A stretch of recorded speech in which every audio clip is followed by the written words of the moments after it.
Всем привет, ребята! У микрофона, как всегда, я Дестер, и в этом видео я бы хотел поговорить про недавнейший конфликт с бывшим композитором игры Зайчик.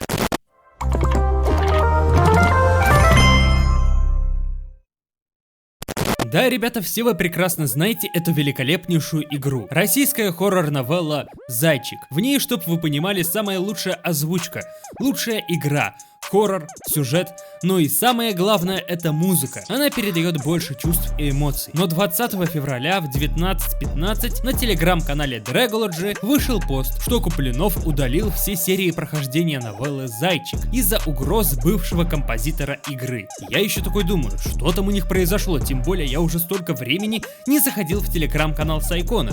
Захожу, а там слишком много букв.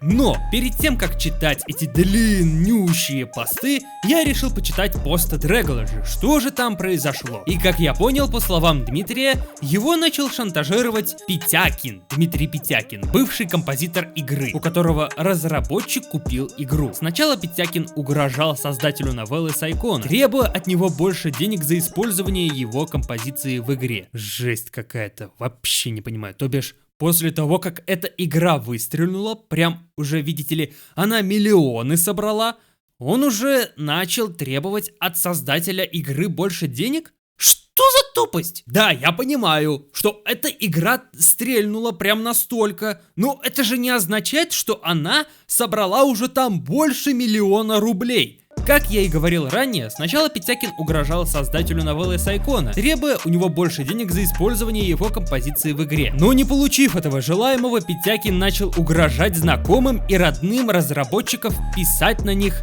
и на игру ложные доносы в Следственный комитет. Реально, Следственному комитету аж заняться нечем, типа, это что, у вас что, музыку украли, АП что ли нарушили? А это, нам похер на это. У нас своих дел хватает, у нас своих дел по горло. Ну и также кидать страйки ютуберам, которые снимали прохождение Зайчика. Не, серьезно, тут я в край охуел.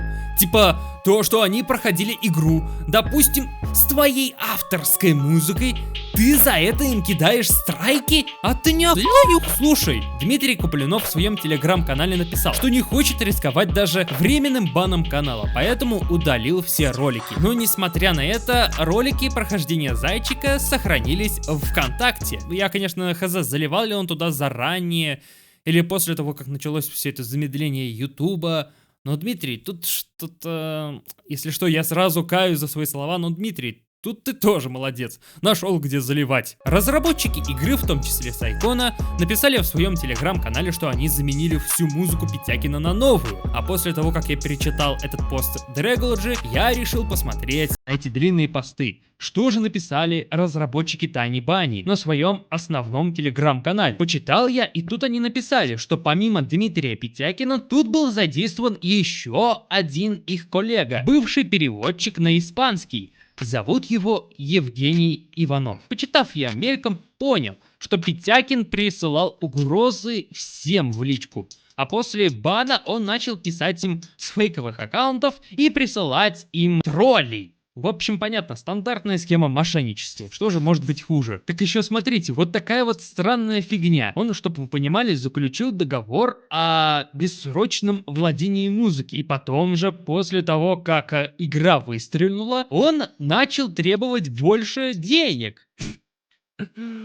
Ой, прям что-то биполяркой попахивает. Не думаете? И после того, как эта игра стрельнула, он начал требовать 13 миллионов рублей. Ты, сука, 13 миллионов рублей, чё? Я серьезно, 13 миллионов рублей за то, что твоя музыка там использовалась? Так еще и по закону нельзя музыку владеть бессрочно. Слушай, Димон, ты сам заключил с ними договор о бессрочном владении музыкой. Сам же говорил о законах, а сам же их нарушаешь. Так еще и оправдывается тем, что все, договор уничтожен и больше не подлежит восстановлению или что-то в этом роде. Типа, все, он устарел и его больше не существует. Ну и тут же я задался вопрос, чем же так прославился этот господин Евгений Иванов? Насколько я понял по посту, он написал десятки постов, что он хвалил эту игру, а после чего хотел быть переводчиком на испанский язык. Его проверили, и были найдены ошибки, и текст далеко не художественный. В итоге он, наверное, настолько обиделся на разработчиков, что объединился с Дмитрием Петякиным и начал терроризировать разработчиков игры «Зайчик».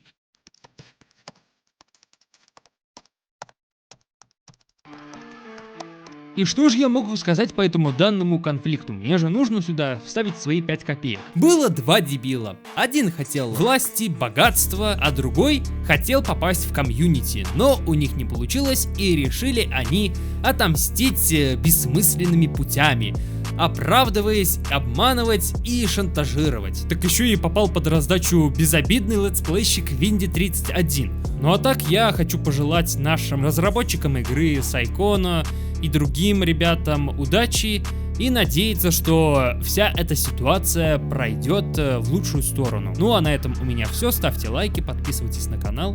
Пишите, хотите ли вы подобные видео, делитесь этим видео с друзьями и не забывайте оставлять комментарии под этим роликом.